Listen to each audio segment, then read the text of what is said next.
I was standing in my kitchen 3 weeks before my wedding when my father called and told me to postpone it. Not reschedule, postpone.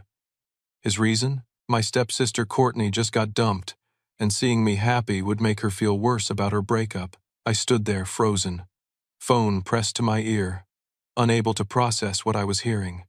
My fiancée, Emma, looked at me with concern.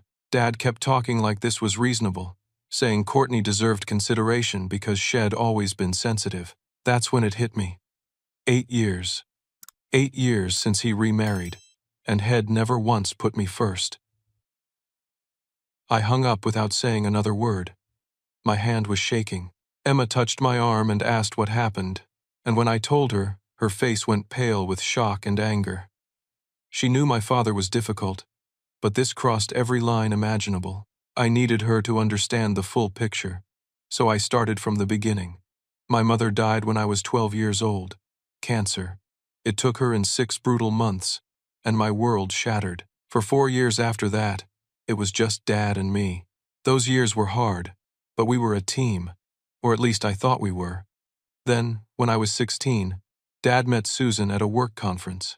She was a widow with 2 daughters. Courtney was 14, and Melissa was 10. They got married fast, within 8 months. Suddenly I had a stepmother and 2 stepsisters, and my entire life changed overnight. From the very first day Susan moved in, I felt like a guest in my own home. Dad transformed into someone I didn't recognize. Every decision revolved around what Courtney wanted, what Melissa needed, how Susan felt. I became background noise. The memories came flooding back as I talked to Emma.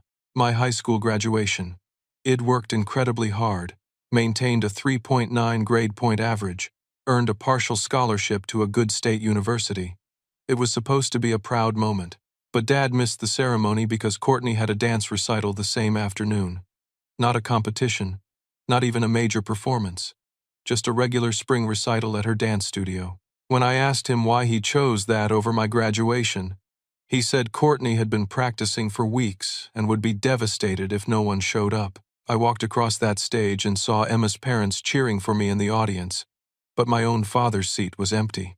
Then there was the college fund. My mother had been careful about money. Before she got sick, she'd started setting aside savings for my education. After she died, Dad promised me that money would cover my tuition. But when I was 17 and starting to apply to schools, Dad sat me down and explained that money was needed elsewhere. Courtney wanted a car for her 16th birthday. Not just any car, but a nearly new Honda Accord that cost $18,000. Dad used my college fund for the down payment and first year of insurance. He told me I was smart enough to get scholarships and loans. Courtney, he said, really needed reliable transportation for her activities. I took out $43,000 in student loans. I worked 2 part-time jobs throughout college. Meanwhile, Courtney got everything handed to her. New clothes, spending money, a sweet 16 party that cost more than my entire freshman year meal plan. Every family dinner became a showcase for Courtney's accomplishments and Melissa's activities. When I came home for Thanksgiving my freshman year and tried to share that I'd made the dean's list, Dad smiled briefly and then turned to Courtney to ask about her latest dance competition. The conversation never came back to me. I moved out when I was 18 and rarely came home after that.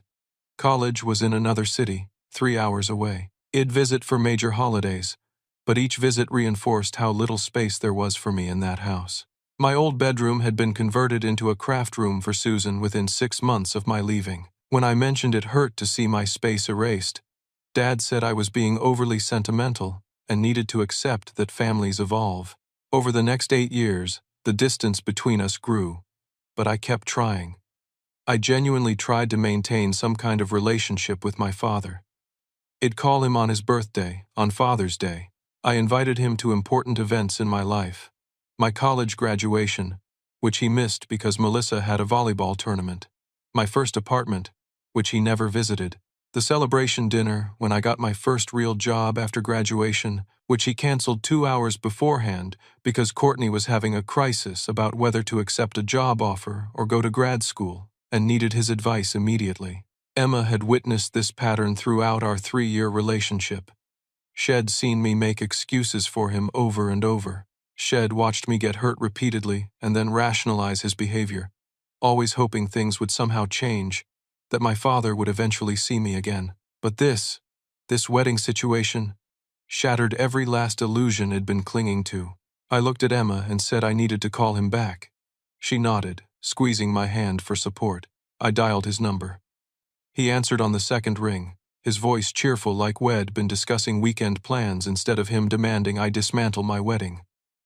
Before I could say anything, he started talking. Junior, I'm so glad you're being reasonable about this. I already told Courtney you agreed to postpone, and she was so relieved and grateful.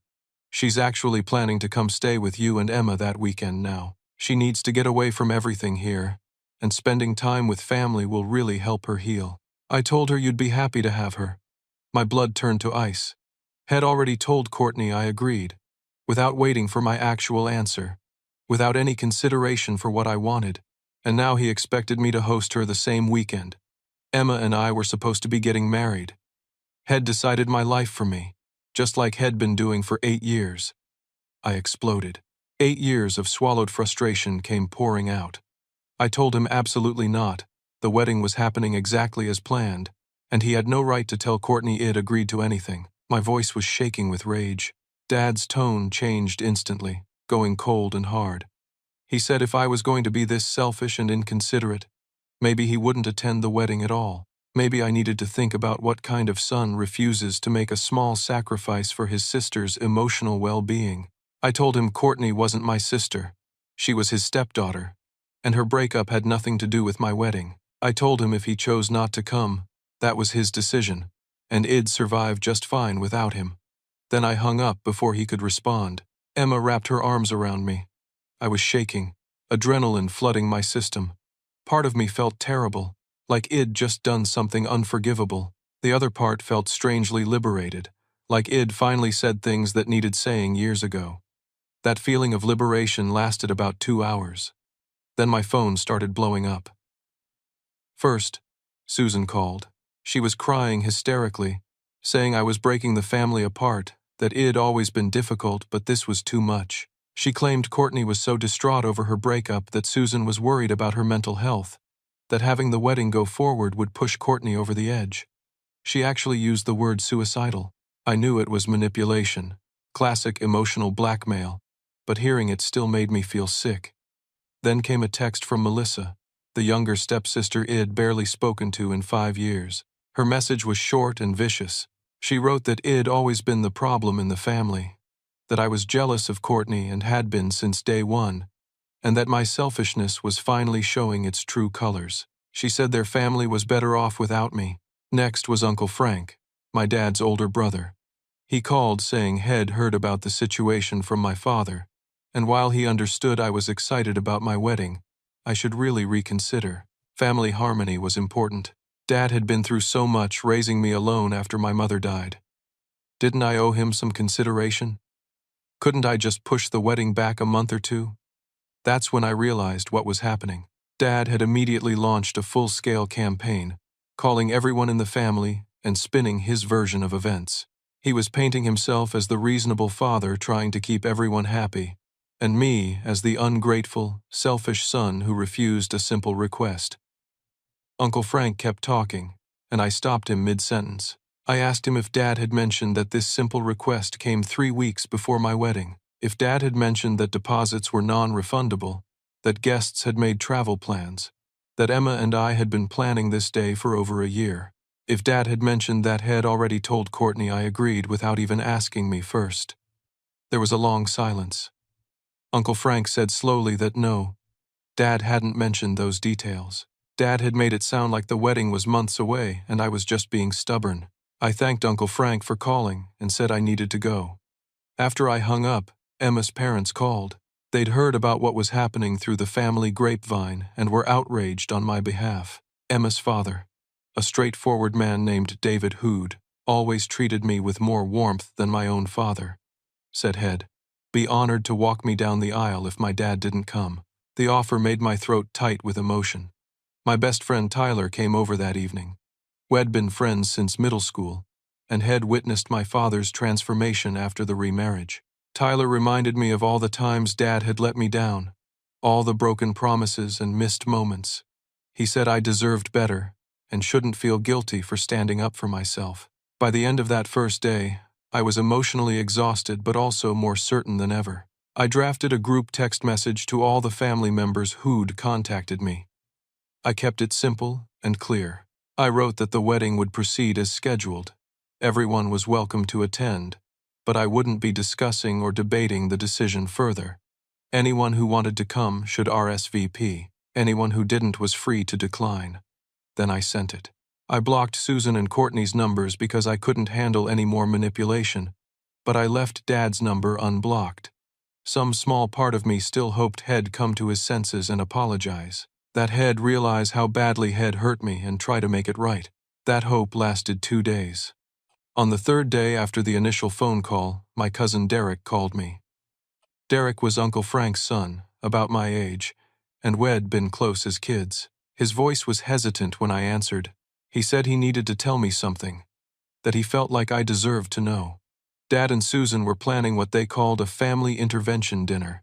It was scheduled for the night before my wedding rehearsal dinner, and they'd invited my maternal grandparents, Uncle Frank, Derek, and several other cousins. The purpose was to pressure me into postponing the wedding.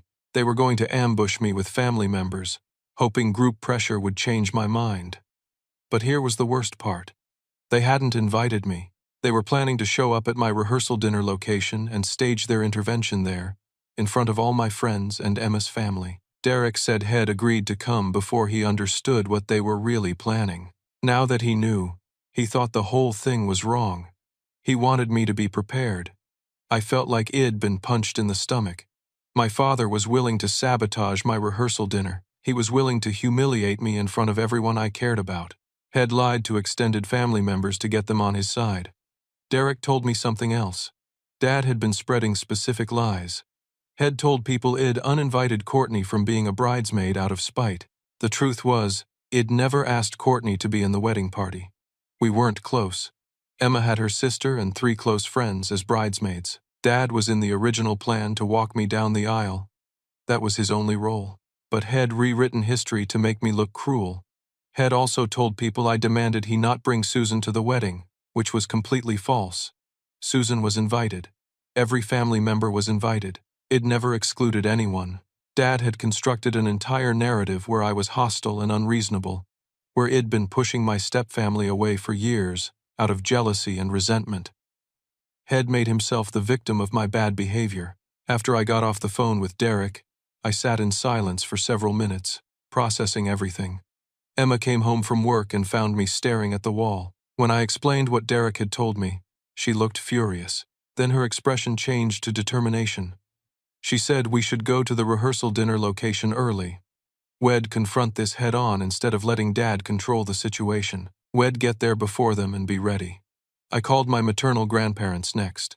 Grandma Helen and Grandpa Robert had raised my mother, and they'd been devastated when she died. They'd always been loving toward me, but they lived 4 hours away in a small town and we didn't see each other as often as we should.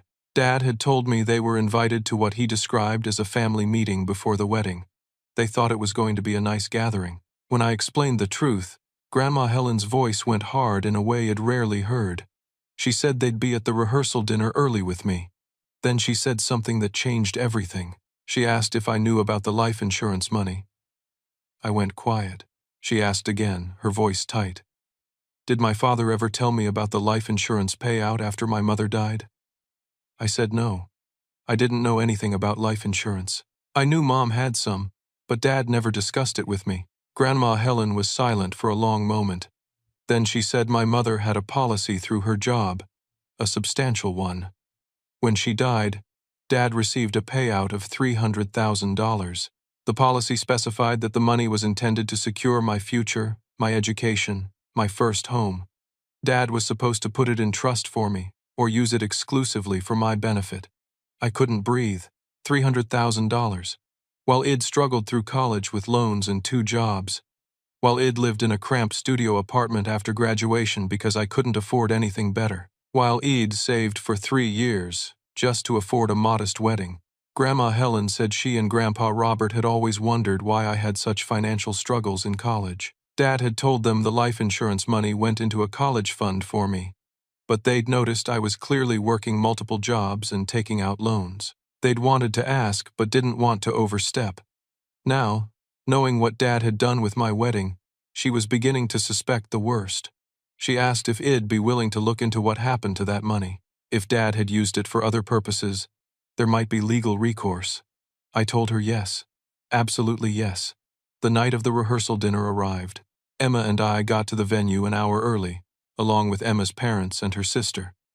My grandparents drove in and met us there, along with Tyler and a few other close friends who had warned about the potential drama. Sure enough, when we arrived, there were already cars in the parking lot. Through the window of a private room off the main dining area, I could see Dad, Susan, Uncle Frank, and about 8 other family members gathered around a table. They hadn't expected me to be there yet. I walked in with Emma holding my hand, my grandparents flanking me, and Tyler right behind us. The room went quiet when I opened the door. Dad's face cycled through shock, anger, and then a forced smile. He started to speak, something about how nice it was that we could all gather as a family before the big day. His tone was condescending, like he was talking to a child who'd wandered in during an adult conversation. I didn't let him get far.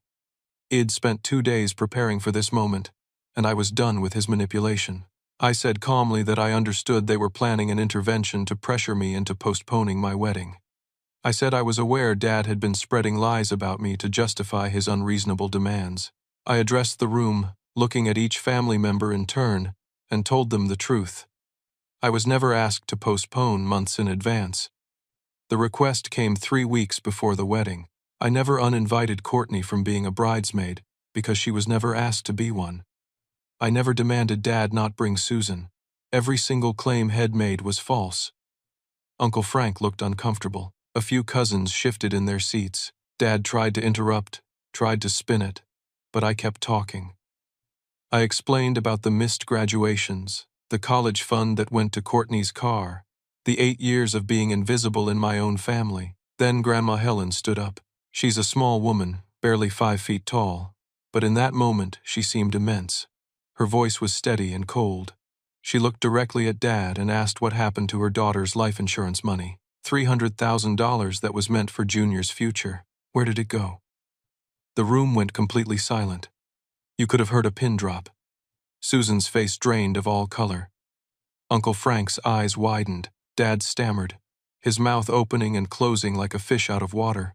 He finally said Head used it for family expenses, that raising 3 kids was expensive, that the money had gone toward household costs. Grandpa Robert spoke for the first time, his voice quiet but carrying absolute authority.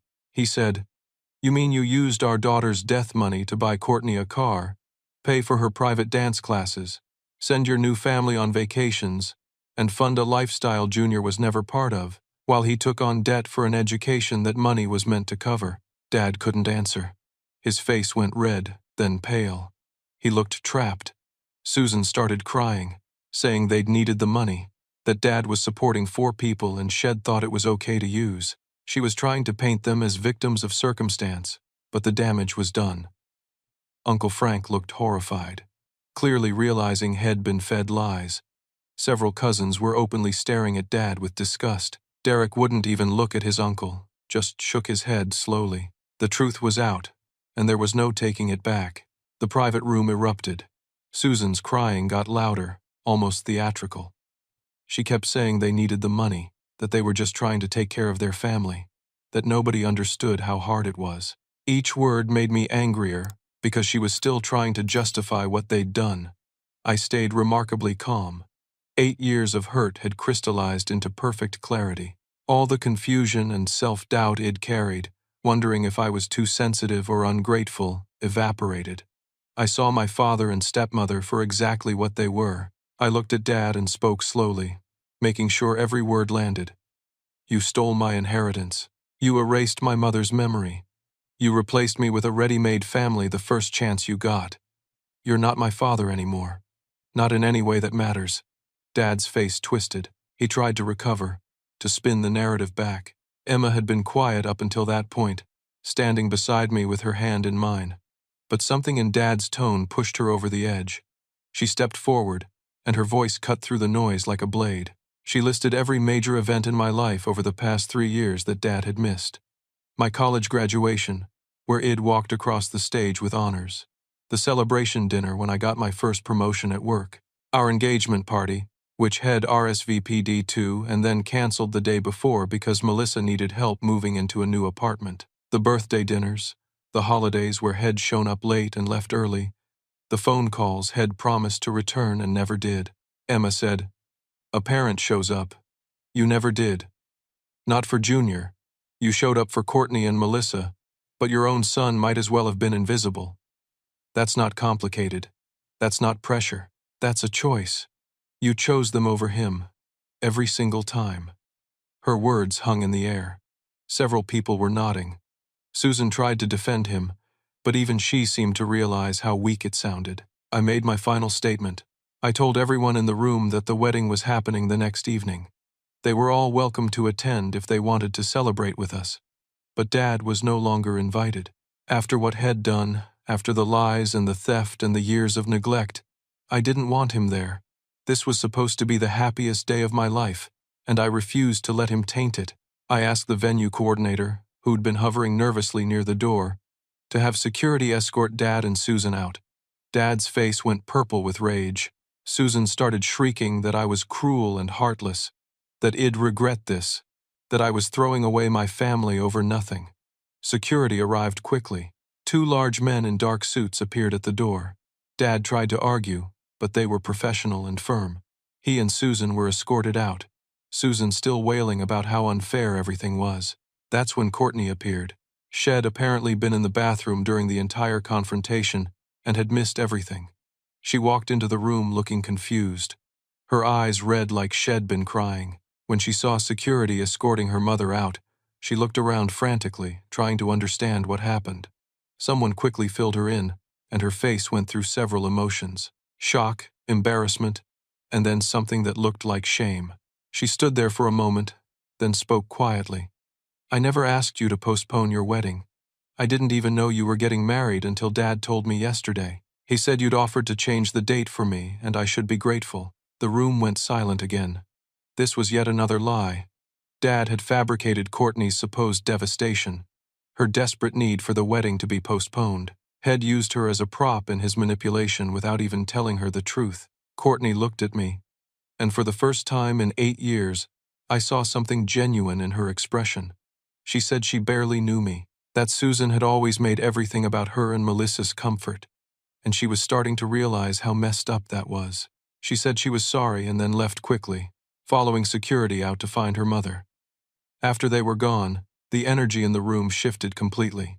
The remaining family members rallied around me. Grandma Helen hugged me tight and whispered that she was proud of me.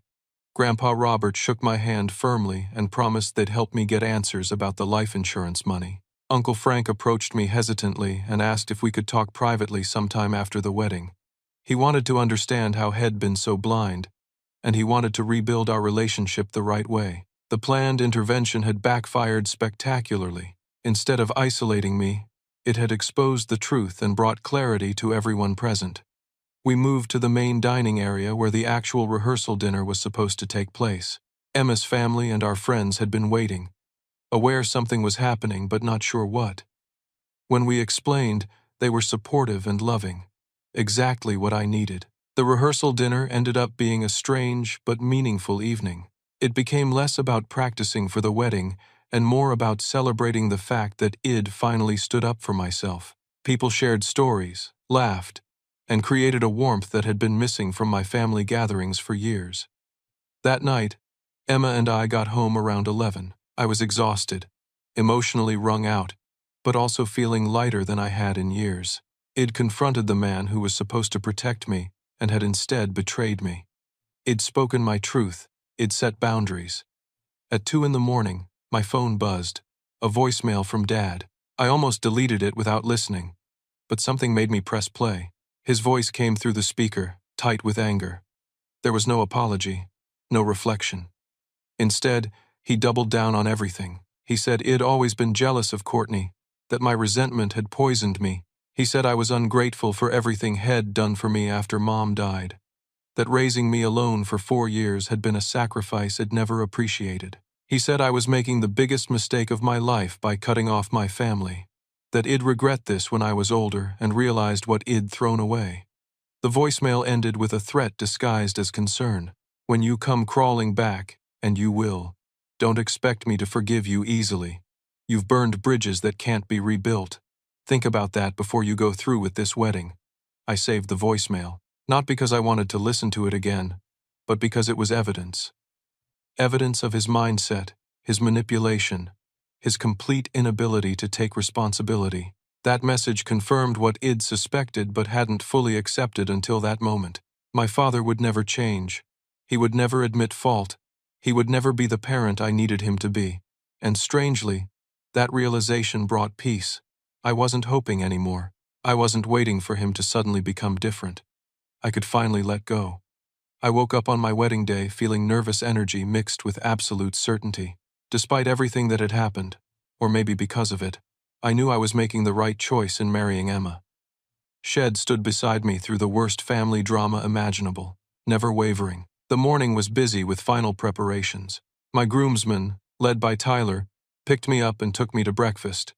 They kept the mood light, telling stupid jokes and reminiscing about college. It was exactly what I needed. When we got to the venue around noon to start getting ready, David, Emma's father, pulled me aside.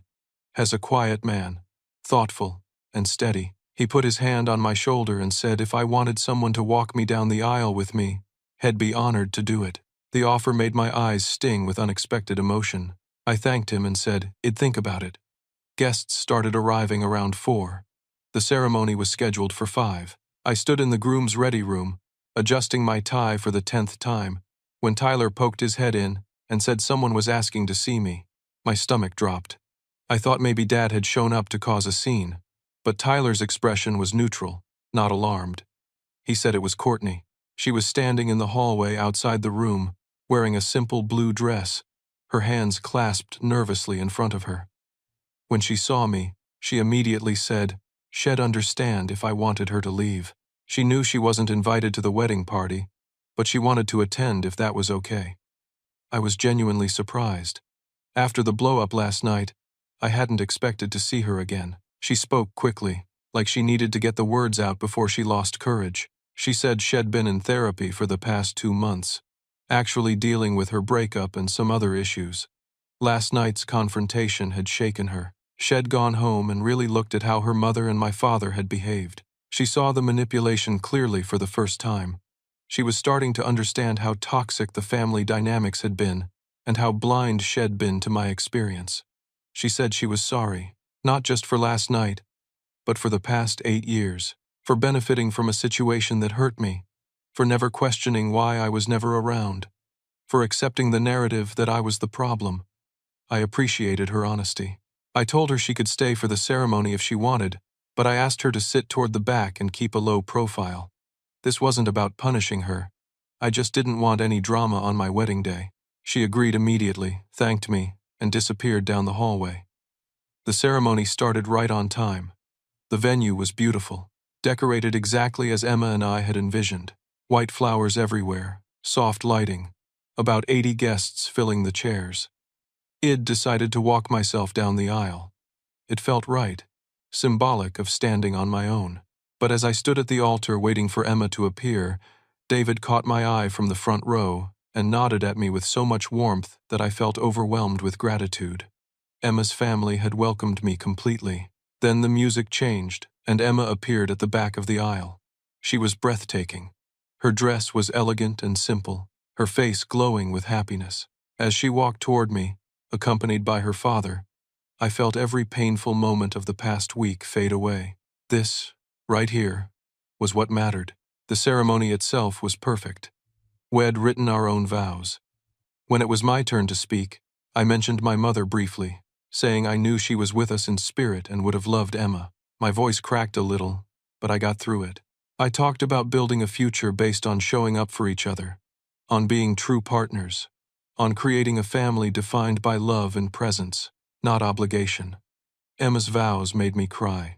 She talked about my strength, my resilience, my capacity for forgiveness and growth. She said she was honored to be building a life with someone who knew what mattered. When we kissed and turned to face our guests as husband and wife, the applause was thunderous. Walking back down that aisle with Emma's hand in mine, I scanned the crowd. Conspicuously absent were Dad, Susan, and Melissa, but Courtney was there in the back row, clapping with tears running down her face. My grandparents were in the front, beaming. Uncle Frank gave me a thumbs up. Tyler was grinning like an idiot. The reception was pure joy. No drama, no tension, just celebration. The food was excellent, the music was perfect, and the speeches were heartfelt. Uncle Frank spoke during the family toasts, publicly apologizing for doubting me and praising Emma for her loyalty. It meant more than he probably knew. Tyler's best man speech was a perfect mix of humor and sincerity. He told embarrassing stories from our teenage years, then talked about watching me grow into a man of integrity despite difficult circumstances. He raised his glass and said, "To Junior, who proves every day that family is what you make it, not what you're born into." David, Emma's father, gave a speech that absolutely destroyed me emotionally in the best way. He talked about gaining a son, about how Emma had chosen well, about how their family was proud to welcome me. He said, "We're honored to have a son like you. You've shown remarkable character, and we're grateful Emma found you." I felt a belonging I hadn't experienced in years. This was family.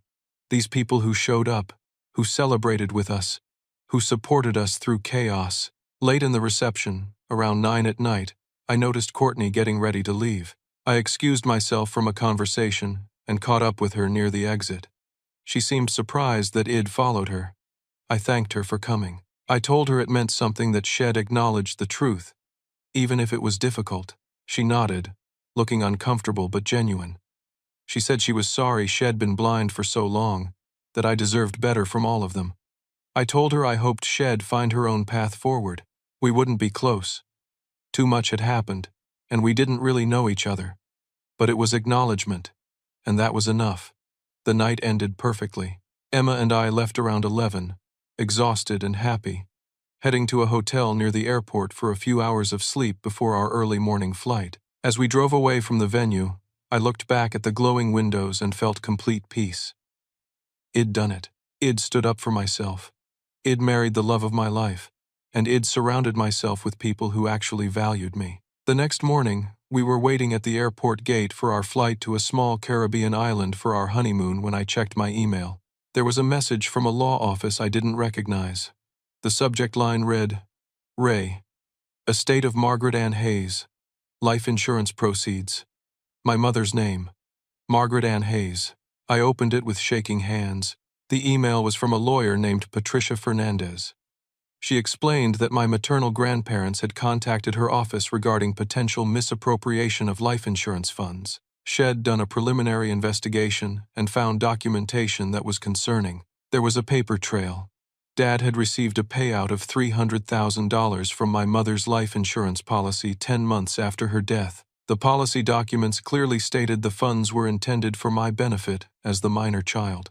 Dad, as my surviving parent, was the trustee of those funds until I turned 25, but the money had never been put in trust. Instead, Dad had deposited it into a joint checking account with Susan within 2 months of their marriage. Over the following 5 years, the money had been systematically spent. The lawyer had found records of major purchases: Courtney's $18,000 car, a $50,000 kitchen renovation, family vacations including a $23,000 trip to Europe that I'd never been invited on, Melissa's orthodontic work that cost $12,000, and numerous other expenses that benefited Dad's new family but never me. Patricia wrote that this appeared to be a clear case of breach of fiduciary duty. She believed I had grounds for a lawsuit to recover the misappropriated funds plus interest and potentially damages. The current value, with interest calculated over 8 years, would be approximately $417,000. She wanted to schedule a consultation when I returned from my honeymoon to discuss options. I showed Emma the email. She read it, her expression hardening with anger on my behalf. Then she hugged me tight and said, "Hez going to face consequences." Finally, As our flight boarded and we headed toward a week of peace and celebration, I felt something shift inside me. Justice was actually possible. My father had stolen from me, lied to me, replaced me, and now he was going to have to answer for it. Emma and I had a beautiful honeymoon. 5 days on a quiet island, away from phones and email and family drama. We snorkeled, ate incredible food, slept late, and just existed together. It was healing in ways I didn't know I needed. But when we got home, reality was waiting. There were 17 missed calls from various family members and a certified letter from Dad's lawyer. The letter was exactly what I expected. It threatened me with a defamation lawsuit if I continued to spread false and malicious claims about his use of my mother's life insurance money. It called my accusations baseless and harmful, and demanded I immediately cease discussing the matter with anyone. I forwarded the letter to Patricia Fernandez, my lawyer. She called me within an hour, laughing. She said threatening letters like this were common when someone got caught doing something indefensible. It was intimidation, nothing more. Dad's lawyer knew the evidence was damning. Patricia had been busy during the week I was gone. Shed subpoenaed bank records, obtained the original life insurance policy documents, and built a timeline of exactly how the money had been spent. The case was even stronger than Shed initially thought. She showed me everything during our consultation. The policy was crystal clear. My mother had specifically designated the funds for my education, future housing costs, and overall welfare. Dad was named as trustee, but the money was legally meant for me. By depositing it into a joint account with Susan and spending it on household expenses and his stepchildren, Head violated his fiduciary duty. The paper trail was devastating. Within 6 months of depositing the insurance money, Dad had purchased Courtney's car. The dealership records showed his signature, and the payment came from the account containing my mother's life insurance funds. A year later, Susan's name was added to the deed of Dad's house, using money from the same account for closing costs. The European vacation had been booked and paid for using that account while I was working 2 jobs to afford textbooks. Patricia recommended we file a civil lawsuit for breach of fiduciary duty, conversion of funds, and fraud. She believed we could recover the original amount plus interest, and potentially additional damages for emotional distress.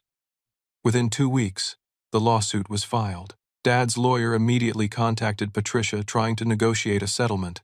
The opening offer was insulting. $50,000 in exchange for me dropping all claims and signing a non-disclosure agreement. I was insulted. The original amount with interest was over $400,000. Dad wanted to pay me $50,000 and buy my silence. Patricia advised me to reject the offer, and I did without hesitation. Depositions began a month later. The legal process moved faster than I expected because the evidence was so clear-cut. Dad tried to claim the money had gone to household expenses that benefited me too, but the records showed otherwise. During the years he was spending my mother's life insurance money, I was living in a college dorm, surviving on ramen noodles and student loan funds. Susan's deposition was apparently a disaster. According to Patricia, she'd been evasive and contradictory, first claiming she didn't know where the money came from, then admitting she knew it was life insurance but thought it was okay to use for family needs. When confronted with specific purchases like Courtney's car, she broke down crying and said they'd just been trying to give the girls a good life. The discovery process revealed even more. Some of the life insurance money had been used to purchase a small rental property, and that property was in Courtney's name. Dad had literally converted my inheritance into an asset for my stepsister. The rental property was now worth about $90,000 and generated monthly income. Dad had also used $35,000 of the insurance money to pay off his own credit card debt from before he even remarried. Had essentially stolen from his dead wife's son to clean up his own financial mess. As all of this came to light, extended family members reached out with apologies. People who'd believed Dad's version of events were horrified when they learned the truth. Some relationships were rebuilt. My cousin Ashley and I started having regular phone calls. Uncle Frank took me to lunch and spent 2 hours apologizing and trying to understand how Head missed the signs. But not everyone came around. Melissa, the younger stepsister, sent me a long, angry email defending our parents. She said I was being vindictive, that families were supposed to forgive each other, that I was destroying Dad and Susan's lives over money. Dad had also used $35,000 of the insurance money to pay off his own credit card debt from before he even remarried. Had essentially stolen from his dead wife's son to clean up his own financial mess. As all of this came to light, extended family members reached out with apologies. People who'd believed Dad's version of events were horrified when they learned the truth. Some relationships were rebuilt. My cousin Ashley and I started having regular phone calls. Uncle Frank took me to lunch and spent 2 hours apologizing and trying to understand how Head missed the signs. But not everyone came around. Melissa, the younger stepsister, sent me a long, angry email defending our parents. She said I was being vindictive, that families were supposed to forgive each other, that I was destroying Dad and Susan's lives over money. Courtney said she was trying to build her own life, independent of their dysfunction.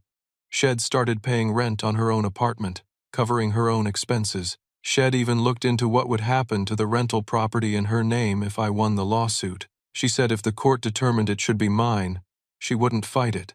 She hadn't asked for it in the first place. I appreciated her honesty. I told her I didn't blame her personally for what Dad and Susan had done. She'd been a kid when most of it happened. But I also told her I didn't think we'd be close. Too much history, too much pain. She understood. Over the next few months, my life stabilized in wonderful ways. Emma and I found a small house we loved and made an offer. My career was going well, with a promotion and raise that gave us more financial breathing room. We were building something real and solid together. The lawsuit negotiations continued. Dad's second offer was $125,000. Still insulting. Patricia advised that if we went to trial, we'd likely win significantly more. I told her to prepare for trial. I wanted him to face full accountability. The third offer came right before the trial date. $275,000, paid over 3 years in structured payments, plus the rental property in Courtney's name would be transferred to me. In exchange, he'd agree not to pursue additional damages for emotional distress. Patricia said it was a reasonable offer. Trial was expensive and uncertain, even with strong evidence. The settlement would give me substantial funds to build my life, recover most of what was stolen, and close this chapter. I agreed to the settlement. It wasn't everything, but it was justice. Real, tangible justice. The day I signed the settlement papers, I felt closure. Not happiness exactly, but resolution. My father was being held accountable. The money that should have been mine was finally coming back to me. I could move forward. 2 days after the settlement was finalized, Dad showed up at my workplace. Security called me before letting him into the building. I could have had them turn him away, but something made me agree to meet him in the lobby. He looked terrible, haggard, like he hadn't slept in days. His clothes were wrinkled, and had lost weight. When he saw me, he started talking immediately, his words tumbling over each other. He begged me to drop the settlement, claimed it would bankrupt him and Susan, that they'd lose their house if they had to pay me. He played the victim again, saying I was destroying his life over ancient history. He said the money was spent years ago, it was gone. Making him pay it back now was cruel and vindictive. I let him talk himself out. Then I spoke, my voice calm and steady. I'd practiced these words in my head for weeks. You had 8 years to be my father. You chose Susan's daughters instead. You had 3 weeks before my wedding to apologize. You chose to lie and manipulate. You had a month after the wedding to make things right. You chose to leave a voicemail blaming me for everything. This isn't revenge. This is accountability.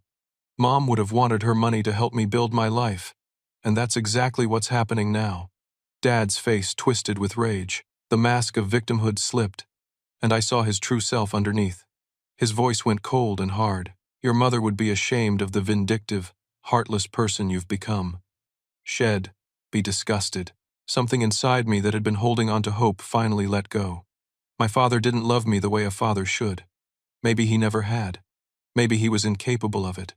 But either way, I didn't need him anymore. I turned and walked away without another word. Security escorted him out of the building. I went back to my office, closed the door, and sat quietly for a few minutes. It was over. Truly, over. I would never see him again. And I was okay with that. 6 months passed. 6 months of building a life that felt genuinely mine for the first time.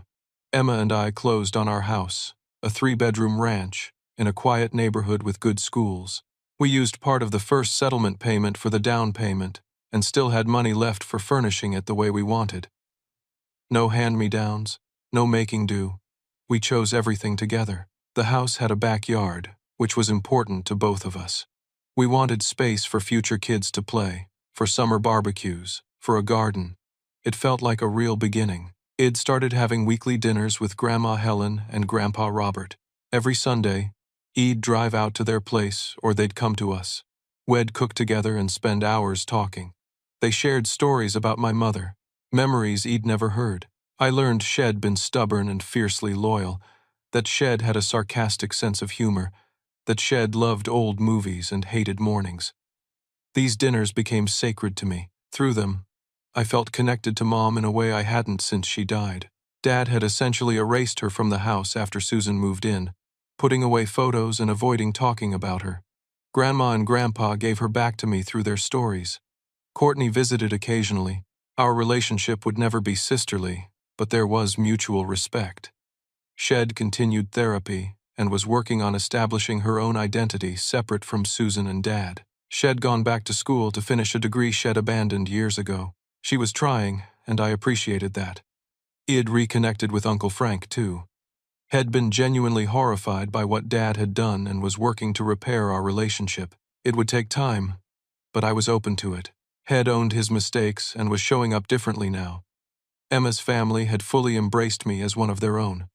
Her parents included me in all family events. Her siblings treated me like a brother. It gained a family by marriage that was healthier and more functional than the one it'd been born into. At work, I received another promotion. The stability in my personal life had allowed me to focus and excel professionally. I was building a career I was proud of, working with people I respected. The rental property that had been in Courtney's name was officially transferred to me. I decided to keep it as an investment. The monthly rental income would go toward saving for my future kids' college funds. The irony wasn't lost on me. Money that Dad had stolen from my education fund would now fund my children's education. Then, in early spring, Emma told me she was pregnant. We'd been trying for a few months, hoping but not expecting it to happen quickly. When she showed me the positive test, I completely broke down. Happy tears, overwhelming joy mixed with terror and determination. I was going to be a father, and I was going to be the father my dad never was. That night, I wrote a letter to my unborn child. I poured everything into it, all my promises and hopes. I promised to always show up, to prioritize them, to make them feel valued and seen, to protect them but also let them grow, to be present for the big moments and the small ones, to never make them compete for my attention or love, to be honest about my mistakes and always try to do better. I included a photo of my mother in the letter, telling my child about the grandmother they'd never meet but who would have loved them fiercely. I wanted them to know where they came from, the good and the difficult parts. On what would have been Mom's 53rd birthday, Emma and I planted a tree in our backyard, a Japanese maple with delicate red leaves. We stood there together, my hand on Emma's still flat belly, and I felt my mother's presence stronger than I had in years. I imagined her proud of the man I'd become, the family I was building, the courage it took to walk away from toxicity. I'd been in therapy throughout these months, processing everything. My therapist helped me understand that cutting off my father wasn't cruelty. It was self-preservation. That loyalty to family doesn't mean accepting mistreatment, that I had the right to protect my peace. I learned that I couldn't force someone to value me. My father had made his choices consistently for 8 years. I'd made excuses for him, hoped he'd change, bent myself into shapes trying to earn his love. But his inability to see me, to prioritize me, to treat me with basic decency wasn't my failure. It was his. Therapy helped me grieve the father I'd needed but never had. I'd been mourning that loss for years without realizing it. Acknowledging the grief allowed me to finally move past it. I was learning that real family, the family that matters, is chosen through actions. It's the people who show up, who keep their promises, who celebrate your successes and support you through failures, who see you and value you consistently. By that definition, I was surrounded by family. Emma and her parents and siblings, My grandparents, Tyler, and a few close friends who'd stuck with me through everything. Uncle Frank, slowly earning his way back. Even Courtney, in her limited way, showing up differently than before. As Emma's pregnancy progressed and we started preparing the nursery, I felt profound peace. I was building something my father never could, a home based on love and presence, not obligation and control. The settlement payments continued coming quarterly. We were smart with the money, investing most of it, using some for the house and necessities. That money, my mother's gift to me that had been stolen and was now returned, was securing our future. I thought about my father sometimes, wondered how he was doing, but I didn't reach out. I didn't need to know. Head made his bed, and whatever he was lying in now was a consequence of his own choices. I hoped Head learned something, but I didn't expect it. Some people never change. What mattered was that I had changed. Id found my voice. Id set boundaries. Id protected my future and my family. Id chosen myself when everyone else expected me to sacrifice for their comfort. Standing in our backyard one evening, watching the sunset paint the sky orange and pink, Emma beside me with her hand resting on her growing belly, I understood something fundamental. My father had taught me what not to be. In his neglect and betrayal, had shown me exactly the kind of man I refused to become. And in that painful, backwards way, maybe that was the greatest lesson he could have given me. I learned that you can't force someone to value you, but you can decide to value yourself. You can recognize when a relationship is poison and have the courage to walk away. You can build a new family, a chosen family, that reflects your values. Sometimes the bravest thing you can do is close a door that should have been closed years ago.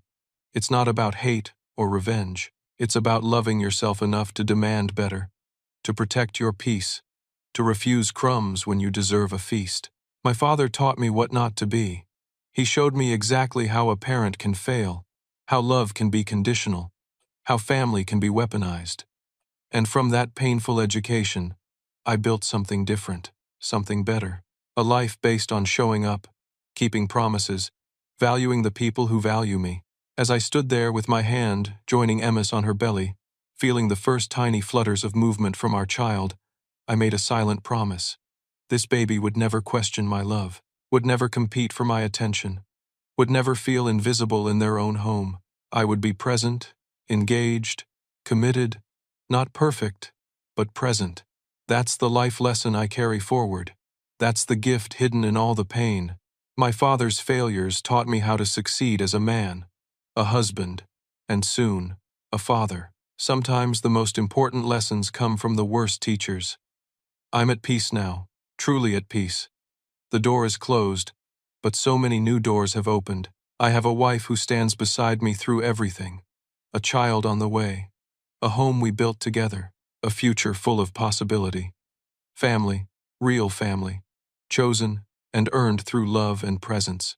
That's enough, more than enough. It's everything. Have you ever had to walk away from a toxic family member to protect your own well-being? How did you find the strength to set those boundaries? And what did you learn from it? I'd love to hear your story in the comments below. Your experience might help someone else who's struggling with a similar situation. If this story resonated with you, please hit that like button and subscribe to this channel for more real-life stories about resilience, family, and finding your way through difficult times. Share this with someone who might need to hear it, someone who's struggling to set boundaries or walk away from toxicity. Sometimes we all need a reminder that choosing ourselves isn't selfish. It's survival. Thank you so much for listening to my story. I hope it brought you some insight or comfort, or maybe just the permission to put yourself first when you need to. Take care of yourselves, protect your peace, and remember that family is what you make it, not what you're born into. Until next time.